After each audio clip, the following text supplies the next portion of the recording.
Good afternoon. Happy Cinco de Mayo, everyone. My name is Shelly Fanfan. I am your emotional intelligence expert, founder and CEO of Ask Shelly Consulting, where we bring corporations, individuals, families, and ministries to their next level through the provision of psychoeducation. I'm a licensed psychotherapist here in the state of Florida. Absolutely love what I do. Ask questions all the time. And since August of last year, I highlight a question that is asked of me every Tuesday at 12 o'clock in the hopes that it's something that you can add to your wellness toolbox. If the shoe doesn't fit, don't wear it. But I definitely know that this is new information. It could be information that you already know. It's something that you can deposit into your wellness toolbox. You could share it with a friend.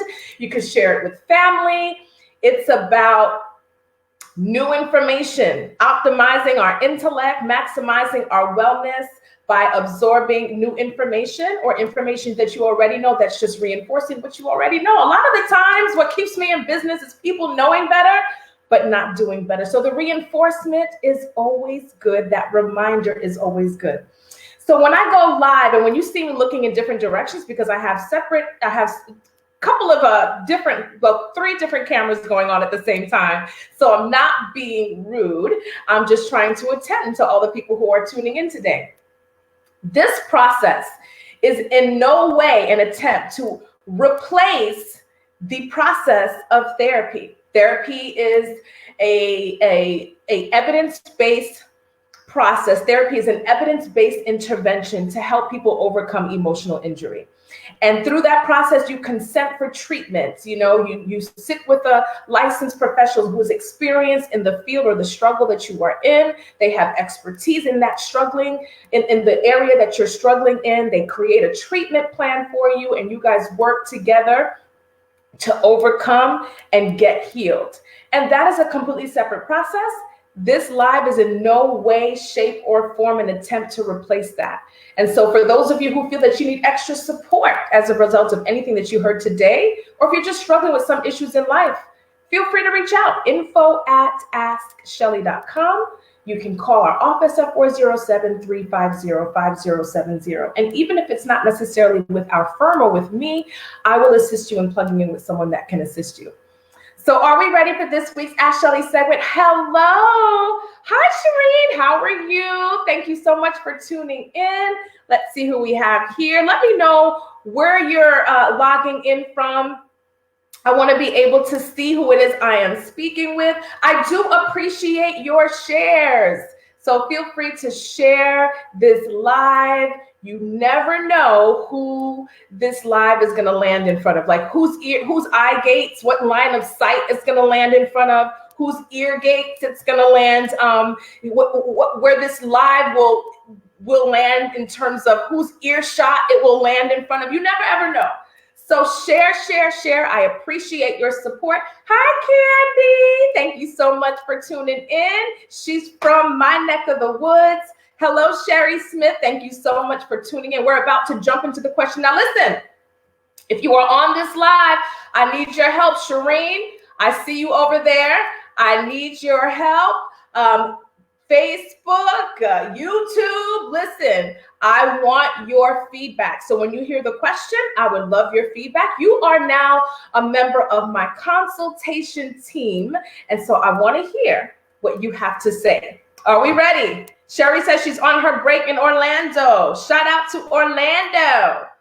All right, here we go. Dear Ask Shelly, I am so sick of my boyfriend. I do not know where to begin. That's a pretty good beginning, don't you think? Has anyone ever been there before? No? Never? If you've been there before, say yup. So here we go. I am so sick of my boyfriend. I do not know where to begin. I am not even sure what I should be asking. We have been together for way too long and I want out. I just stopped counting, but I believe we are at the 3-year mark. We are both still young, so I am not in a rush, but I am just feeling like I can do bad all by myself. We live together and I am starting to hate it. I mean, I would be embarrassed if I were him. Woo! Like, how are you working but still can't help me? Let me help you guys to understand. So she's switching. Do you know when people get so upset, they start talking to you like you're the person? So like if I'm talking to you, Sherry or Candy, I'm like, hey, Candy, can you believe that, this guy did me like that? Like, how you gonna, then all of a sudden it becomes you. They get so mad, like the person becomes like, it's interesting how language changes when you get emotional.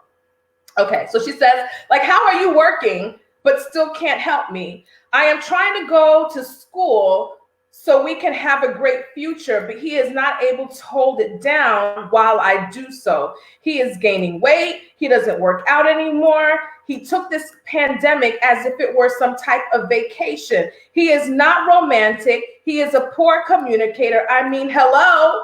I do not want to hurt his feelings. I do not want to hurt his feelings, but I feel like I need to have a serious conversation with him to let him know what he is doing to me and this relationship. I am just not happy. All right. So I need my consultants to jump on in here. Jump on in. Let me know how it is you feel. What is your feedback? What is your feedback? I want to hear from my team. I will be repeating this question. Oh boy, I have a lot to say. Let me get this in line of sight. All right, let me repeat the question and we're going to jump on in. Here we go. Dear Ash Shelly, I am so sick of my boyfriend. I do not know where to begin. I am not even sure what I should be asking. We have been together for way too long and I want out. I just stopped counting, but I believe we are at the 3-year mark. We are both still young, so I am not in a rush, but I am just feeling like I can do bad all by myself. We live together and I am starting to hate it. I mean, I would be embarrassed if I were him. Like, how are you working, but still can't help me? I am trying to go to school so we can have a great future, but he is not able to hold it down while I do so. He is gaining weight. He doesn't work out anymore. Took this pandemic as if it were some type of vacation. He is not romantic. He is a poor communicator. I mean, hello. I do not want to hurt his feelings, but I feel like I need to have a serious conversation with him to let him know what he is doing to me. You guys know where I'm going to go with this. I need to have a serious conversation with him to let him know what he is doing to me and this relationship. I am just not happy. All right. So Sherry Smith is saying, have you addressed your needs to him? Ooh, so you're in my notes. We're going to get there. Any other feedback, feel free to chime in and let me know what your response is to this question. So here is this woman, really don't know her age. She is tired of her boyfriend. He's not helping me. I'm going to school. He can't hold it down. He's gained weight. He's not romantic. I'm not happy. And I need to have a conversation with him to let him know what he's doing to me and this relationship. So there are about 4 points that I want to touch on today. And again, it may not necessarily be an answer, but it's definitely a perspective. Number 1. There is no one that has the responsibility to make you happy. Yes, I'm talking to you, writer. No one has the responsibility. It is unfair for you to place the responsibility to be happy on someone else. Now listen, we haven't talked about the mutual commitment that two people who love each other should have to meet the needs of the other. Physical, emotional, spiritual. We haven't got there yet. That's when we start talking about what Sherry just said about communication, right? But you got to understand, to place the responsibility on someone else to make you happy is unfair and it is unrealistic. And it will keep you unhappy for the rest of your life. Most of the time when we feel that someone else is causing us to be happy, it is because we ourselves have failed to meet our own needs that can only be met by ourselves. Hey. There are certain needs that human beings have that only you can meet. And so when we fail to do that, we externalize that responsibility on other people, and nobody else can meet the need. So you're always at a void. Your buckets always have holes because you have failed to meet your own needs. Let me say it again. We have needs as human beings that can only be met by ourselves. By ourselves. Do you know how long it took me to learn this? Okay? And so I have to start with reminding you that to place that responsibility on your boyfriend to make you happy is unrealistic. Okay? All right. So Arsenio Hall, Zyro, says, I can't say, guys, please forgive me. I'm getting there. Glasses are coming. Hi, Edward Gardner. And so Arsenio Hall says, sounds like she is in it for the cover. No investment in character. Oh, okay, Arsenio. Thank you for your feedback. Let's see. And Candy says, ouch, it is true. We need to stop placing that responsibility on other people. And when you learn how to make yourself happy, you achieve a joy that is not contingent upon anyone else or any external circumstance. You learn how to smile in the storm, dance in the storm, understand how to maintain optimism when things are not going your way. That there is so much value in being able to achieve happiness all by yourself. But let's move on to the second point. And the second point is this. You guys see the glow, that's sweat. Woo! This stuff I get passionate about these things. And I'm not saying women are the only ones that do it. Men do too. But most of the time I'm dealing with women who are just externalizing the responsibility on someone else to make you happy. No. Okay, let's move on. The second thing is this. There is no good thing that is produced out of the spirit of hypocrisy. No good thing. There's no fruit. Oh, you may get some fruit. It may be sour and rotten, but there's no fruit, no productivity that comes out of a spirit of hypocrisy. Okay? So let me explain what I mean with that. A lot of the times when I get people that come into me, right? And let us just use this person as an example. Let's say she came into me and she sat down, we consulted, and we started off on this therapeutic journey. One of the things that I would ask her is this. So you don't find him attractive anymore, right? He's gained weight. Well, tell me about you. Tell me about your weight.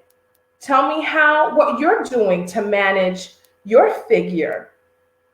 What are you eating? What efforts are you putting into look good? You say that he's not necessarily ambitious. I want to hear what you do on a consistent basis to evidence your ambition. You say that he is not able to hold it down while you go to school. I would ask her, what is it that you're doing to self-preserve while you're in school? What are you doing for yourself to assure that you are okay while you are in school? What is your backup plan? What are you doing to make sure that you are okay while you are in school? If she says she said in her question, he's not romantic, I need you to tell me what you do to promote and foster romance in your relationship. See, guys, listen. You cannot expect someone to do for you what you're not doing for them. It's hypocritical. It's hypocrisy. see. And so we can never get to a place of resolution if you have not checked yourself. I need you to check yourself. We need to check yourself first. We can deal with the relationship later, but it starts with you, because change does start with you. There's a lot of things. There's a lot of these cliche, statements and cliche phrases that have so much truth to them. And one of them is this idea that change starts with you. Change starts with you. So I want to know, what examples are you showing? Like, how are you being ambitious and you're go-getting and you're doing what you need to do? You're not happy with his financial situation. Tell me about your financial situation. You don't like the fact that his credit score isn't high. I need to know what your credit score is before you have the right to go before someone and tell them about themselves. I need you to tell me about you. I need you to tell me about you and what you're doing. Because it starts with us. We have to become the change that we are looking for. And I've done this before. Oh my gosh. Let me get this. I hope you guys can see it. I don't have any markers. I've done this before. I just want to kind of draw. Do you guys see that? Can you see that? Do you guys see that? Do you guys see that, Instagram? Yes? You see that? Do you guys see that? 1 + 1 = 2. Don't look at my nails. This is coronavirus nails. So does everybody see this? 1 + 1 = 2. Do you see that? Let me know that you see it. Say, yes, I see it. Do I need to go live? I can't see. Where did my comments go? Can you see that? 1 + 1 = 2. Yes? Do you guys see that second one, that circle? Do you see that? Let me know. Say yes, yes, yes. Yes, yes, yes. I'm going to my live because I don't know why I don't see comments. Let me know that you can see that. Edward Gardner says, I'm about to catch the Holy Ghost. Amen. Yes. What are you doing? What does your credit score look like? Can you buy yourself a house? You want him to buy you a house, so can you buy yourself a house? We have to learn how to be resilient, how to be self-sufficient before we have the mouth or the voice to try to expect other people to do for us what we can't do for ourselves. What does that sound like? And where do they do that at? Okay. 1 + 1 = 2. So I circled the second one. Let's assume that we have no ability to change that second one, right? We can change the first one. We have power over that first number, but we cannot change there we go. I think this is better, right? Oh my God. This mirror effect is driving me nuts. Okay. So 1 + 1 = 2. We cannot change that second number. So what do we have to do? I need to go live because there's this delayed thing, and I want to see what you guys are saying. Give me a second. I'm going to my live. So let's say we cannot change the second one. What do we need to do to make the 2 a 20? What do we need to do to make the 2 a 20? Speak to me. What do we need to do? Yes. Okay. I'm there with you guys. Okay. All right, cool. So I see comments now. Okay. So if you want to make the 2 a 20, you have to make that first one a 19, right? You guys agree? Okay. If you want to make the 2 a 100, what do you have to do to that first number? Right? You got to make it a 99. Let me put this in the camera. There we go. Okay. The mirror effect is driving me nuts. Okay. You can make the first number a 99. It makes the 2 a 100. If you want to make the number 2 a 1000, what do you have to do to that first number? Yes. You have to make it a 999. Well, look at that.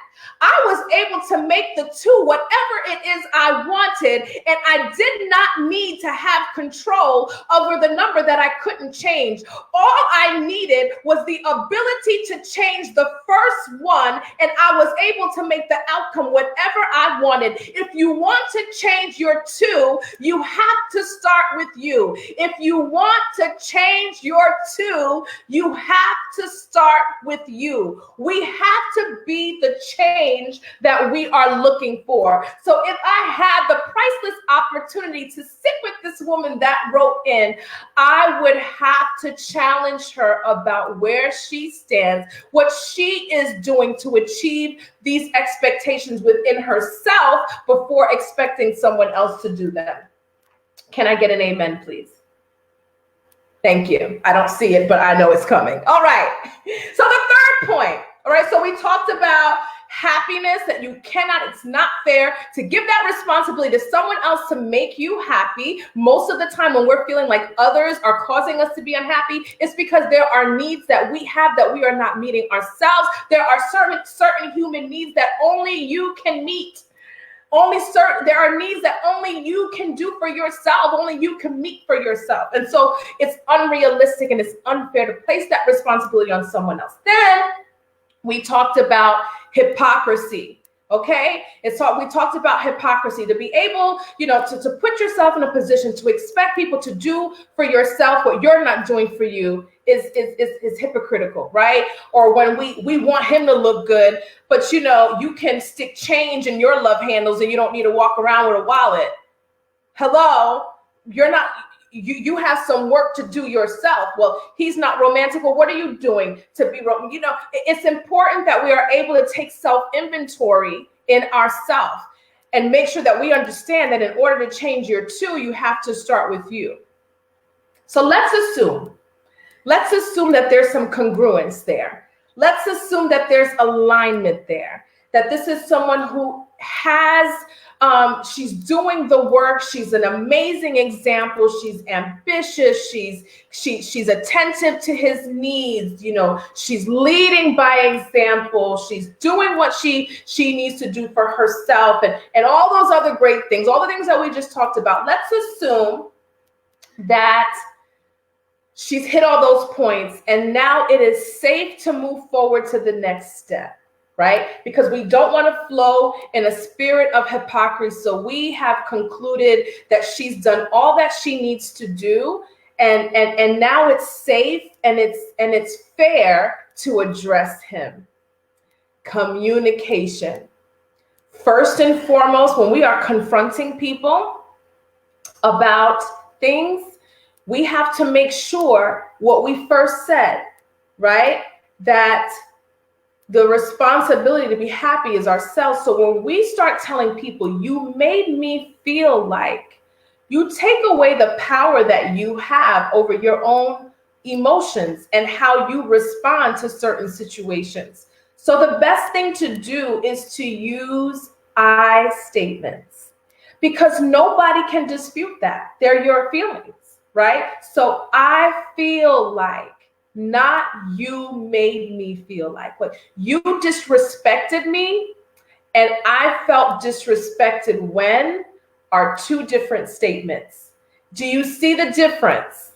I want to make sure you see the difference before we move forward. So you disrespected me versus I felt disrespected when are two different statements. So we want to make sure that we're using those I statements. We want to make sure that we are very clear about expectations when we are going to confront and supportively and lovingly confront the people that we love. And so again, here we are again, my Ask Shelly consultants, because we've talked about this before, the importance of communicating expectations. All problems are rooted in unmet expectations. So Sherry says, example, I felt disrespected when you ignored me about. Let me see. I don't know if I would use the word ignored. I think it's a safer way to say, I felt disrespected when I spoke to you and you didn't respond. Because he may say, I didn't hear you. So ignoring is an assumption, even though it may not be, because come on, we know what ignoring is. But when we are having discussions with people, it's important to be as I don't want to use the word safe because there are certain things you just got to say. You got to be immediate. You got to be open. We just have to steer away from our perceptions, because most of the time when we are in the issue, our perceptions become reality, and your perception doesn't mean that it's truth. Let me say that again. Your perception doesn't mean that it's truth. And so that's a very challenging thing when we are in a relationship, to remind ourselves that while you feel this way, while you perceived it to be this way, it doesn't necessarily mean that it's true. Bam! Edward Gardner says, amen. Sherry says, got it. Arsenio says, yes, indeed. All right, I have an amazing class today. So we want to make sure that when we are going to speak to someone about unmet expectations, that you are sure that the expectations are realistic. Okay? Because if the expectations are not realistic, then the issue is within you and you need the counseling. Right? You need the work. You need the counseling. Don't bring to me unrealistic expectations and bring me into your injured world. Don't drag me into your injury, your injured world, your brokenness, and because you have all of these unrealistic expectations. An example of that is a woman that needs a man to tell her over and over again how beautiful she is, how valuable she is, call her queen. Like, you need to be able to do that for yourself, honey. You got to be able to, because what happens is when you're not able to do it for yourself, you're always looking for someone else to do it for you. You got to be able to see the beauty with makeup, no makeup, hair done, no done, nails not done, big breasts, saggy breasts, big hips, no hips, gap in your teeth, jacked up teeth, bags under your eyes, no back. Listen, we have to be able to look in the mirror and be attracted to ourselves. That is my declaration for all women, to really step into your queenhood, your royalty. And the only way that you'll be able to shine in it and exude that confidence that men are attracted to is to accept your beauty and your value and not wait for someone else to validate you. Validation is for parking. Woo! I heard that at the first CEO Chick conference that I went to, and oh my God, I forgot who said it. Who said it? Colleen, remind me who said it when you watched the playback. I think it was Altricia. I think that's who it was. Validation is for parking. So let me go back. So when you realize that your expectations are realistic, then you want to communicate those expectations. And you do it in a loving way. You make sure that you are very clear when you're speaking to people and you say what you see. Don't call it lazy. Just say what you see. I noticed that you're spending quite a bit of time in front of the television. I see that you have not engaged in any of your assignments for work. I noticed that you haven't logged in for work in a little bit. I've noticed that it's been a while that you've worked out. Say what you see. A lot of the times what we do is we put a name to it, and then it causes an argument because you're calling it lazy, or you ain't a man, or whatever conclusion you are making off of what you see, and it just generates more conflict. So just say what you see. Just say what you see. You can ask him what it is.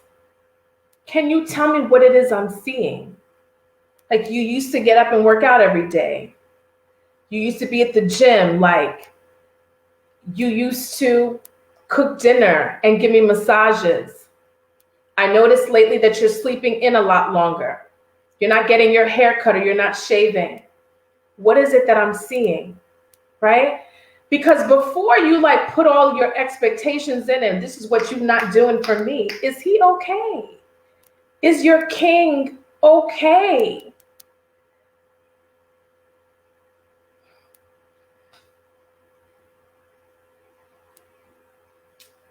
Edward says, it's so hard to comment on your thoughts. You are moving so fast. You're moving so fast. LOL, good job, though. Slow me down.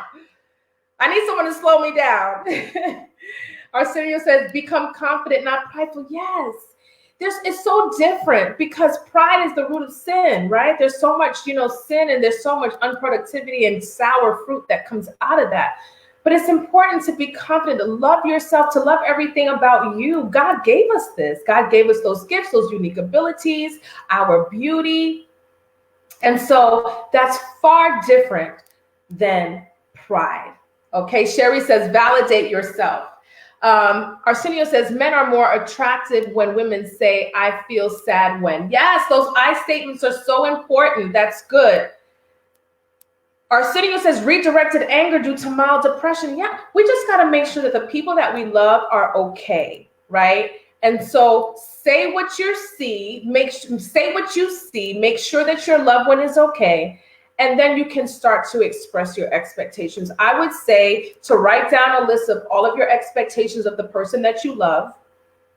Circle the ones that are unmet. Put a little flag on the top 3 and engage those 3 in that conversation. Let me say it again because someone said I was going too fast.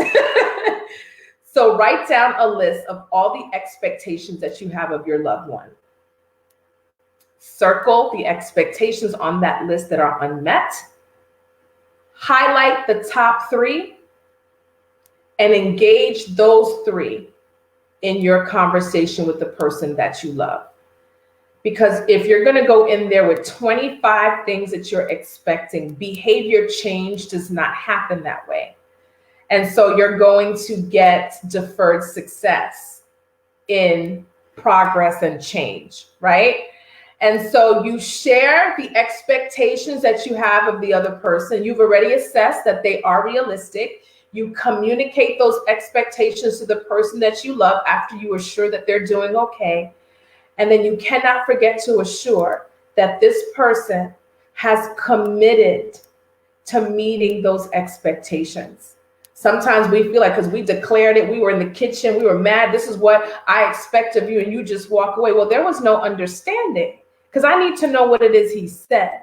I want to know what it is she said. A lot of times in therapy, when people are like, this is what I told him, I had this conversation with him before. They call it a conversation. A conversation is 2 people engaged. So if you're doing all the talking, there's no way for you to listen if you're talking. I believe, you can fact check me, but I believe it's like biologically like incompatible. Like, so if you are preparing an argument to oppose or to prepare a rebuttal, that's not necessarily listening. So are you truly conversing, right? And so we got to be careful, and we assume that we just had a conversation. No, you just expressed yourself and walked away. So there was no conversation. I need you to tell me what it is he said after you said that. Because in effective communication, you have left with an understanding that these are my expectations and he has committed to meeting them. So now you can hold him accountable for the expectations that he said that he would try to meet, that he would make every effort to meet, right? As opposed to holding him responsible for making you happy. Those are 2 different things. Does that make sense? Does that make sense? I'm holding you accountable to the expectations you said you would meet. I'm not holding you accountable or giving you the responsibility to make me happy, but I sure am holding you accountable to the expectations you said you would meet. That is important. And when you have had these conversations, you've checked yourself, you became the change that you're looking for, you assessed your expectations, you communicated those expectations, your loved one said, I get it, I will do it. I think it's fair to say, is there any expectations that I'm not meeting? I want to hear from you. Let me know. What can I do better? I think that's a great way. Right, guys? I think that's a great way to end that conversation. Isn't that cool? Like, let me know, right? That's equality. I love that. Who said that? Where'd that come from? Yeah, you can at the end of that communication say, while we're here, are there expectations that I'm not meeting? Please let me know what those are. I want to be able to work on this as well. This is about you and me, boo. I love you. I love us. I know that we can do this. I want to work on it too, whatever it is you need me to improve, right? So after you've had this fruitful conversation, right? You took responsibility for how you feel, I feel, right? You've worked on being the example. You've done all that. And there's still deferred success. And you're still seeing the lack of effort. You're still feeling like your immediate needs are not being met. You're doing your part. You're prioritizing his needs. You're right, and you're doing all that, and you have addressed it. I always say, give 3 strikes. Maybe check in and say, a couple of months ago, this is what we talked about. This is what I said I expected. You said that you would, but this is what I'm seeing. Remember, we don't call it lazy. We don't call it you don't care. We don't start putting values to it. We just say what we see. I think after 2 or 3 of those conversations, I'm talking to her because she is she said boyfriend. If I'm talking about husbands and wives, the conversation changes. But he's your boyfriend, so guess what? You can leave. Self-love are behaviors that you can evidence self-love when you assess the behaviors that someone has toward themselves. And when you love yourself, a manifestation of that is doing what it is you need. And in a situation like this, after you've checked off all the boxes, then it sounds like you may have a need to leave that situation. However, you can definitely get assistance in making that decision. You can consult with family and friends, but I always say sometimes our family and friends are in the same blind spot we are. Therapy will help you to assess the pros and cons. It'll help you to hold yourself accountable, to really help organize your emotions, see how your emotional injury is causing you to see the problem the way that you do. It's so beneficial. I believe that therapy is a very, very powerful tool to breaking yokes of bondage and releasing the best version of ourselves. I truly, truly do. So I hope this was helpful to the listener that wrote in. We talked about a lot today. I hope you were writing down notes and you were making deposits in your wellness toolbox. Let's see here. Edward Gardner says, you have to be willing to love the things you thought you didn't love once your core needs are met as a compromise for your partner. Compromise is huge. That's that whole thing about prioritizing the needs of the other person, and I try to be very careful because I do believe that there are developmental stages in relationships that we have to make sure that we remember. When you start to prioritize the needs of the person over yourself and you met him for 2 weeks, like there's developmental stages to this thing, right? But yes, absolutely, Edward. Sherry says, organize the conversation, because if you organize the conversation, you could be more responsive than reactive. If you just happen to have the conversation on your way to Applebee's because you just got upset and like in the heat of the moment, you start spewing off all of these unmet expectations you have, the conversation is not going to be productive. It's going to be emotional and it's going to promote more conflict. So make sure it's intentional, make sure it's organized, make sure you've checked yourself. Arsenio says, don't use an accusatory tone or language. That's very good. That's why we make sure, right? That is why we make sure that we're careful. And listen, I'm not telling you to be fake. I'm telling you to be responsive and mature and to take control over the situation so it doesn't take over you. So we have to learn how to effectively communicate and really assess where we learned our communication patterns. Truth be told, many of us learned very negative, very unproductive, unskilled, ineffective communication patterns. And we carry that with us because those lessons, that learned behavior that's unproductive and unhealthy, that's a form of emotional injury. We've been injured. This is what we saw. So now I'm injured because y'all yelled all the time. And this is how I learned to communicate to others, by yelling, raising my voice. You know, we tend to just go right back into AutoZone. AutoZone is where your emotional injury is leading the parade. Learned behavior is leading the parade. You're reacting and not responding. And so we want to stay out of AutoZone. This is why you organize the conversation. It's intentional. You have the skills to communicate effectively with the person that you love. Yes, we organize our conversations. Yes, yes, yes. Let's see here. Lucinda says, makes sense. Arsenio says, if your concerns is just a list of failures, men will cut off the conversation. That is so good. That is so good. And so what's going on here? Okay. Oh, hi. I don't know what happened over there, Instagram. And so that's so good. And this is a piece of, and this brings us probably to a whole nother topic. Make sure that you email your questions to info@AskShelly.com. And so basically what Arsenio is saying, it's important to present with some balance, right? I'm not saying kiss butt or, you want to be direct, you want to be honest, but it's also important to make sure that you are reminded about the things that make this person amazing, the things that you love. And it's okay to share that in the midst of these difficult conversations as well. So that's a very good point.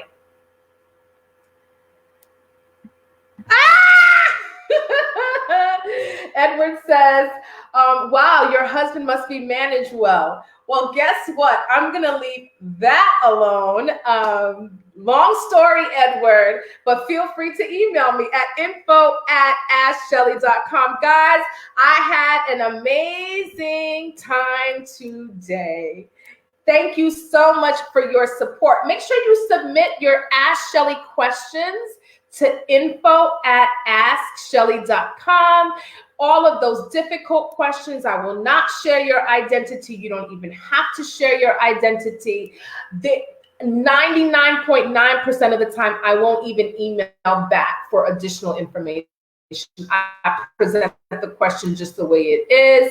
If you feel free, if you want to reach back out and say, hey, I want to talk more about this, I want to schedule a consultation, you're free to do so. But submit your questions to info@AskShelly.com. If you want to book me for your next event, you could do so at www.AskShelly.com. I'm launching my YouTube channel, so go to YouTube, search Ask Shelly, and subscribe to my YouTube channel.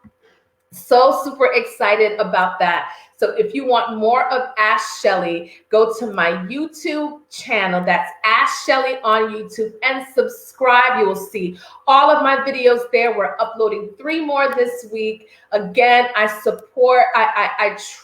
truly appreciate and I'm humbled by your support and your feedback. Thank you to my amazing consultation team today. Thank you so much for joining and being so participatory and engaging. It's such a blessing. Listen, let's take a hold of our wellness, especially in these challenging times. Be very intentional about your needs. Be intentional about your wellness. I said this earlier. I was on a show earlier this morning, the Candy Bryan show, and I said this. We think that the worst thing in life is to die tragically, right? To die tragically, however you define tragic. But there's something far worse than that. And that is to leave this earth without leaving your imprint, to leave this earth without serving the world what you were purposed to serve. And so the only way that you can do that is to be well in your emotions, to be strong, to be mighty, to be an overcomer. We may not be able to go back and resolve all those things in the past. We may not be able to go back and resolve the person, the man or woman that put their hands on you and touched you inappropriately sexually. We may not be able to go back and redo the accident or the fire or the things that caused the trauma. We may not be able to go back and redo your experience in the military. But what we can do is we can work on your emotional injury and get you to a place of strength where you are overcoming, you are productive, and you are operating in your purpose. And that is what therapy does. And I am ready and willing to partner with you. Thank you again for tuning in. I will be back next Tuesday at 12. Blessings, everyone.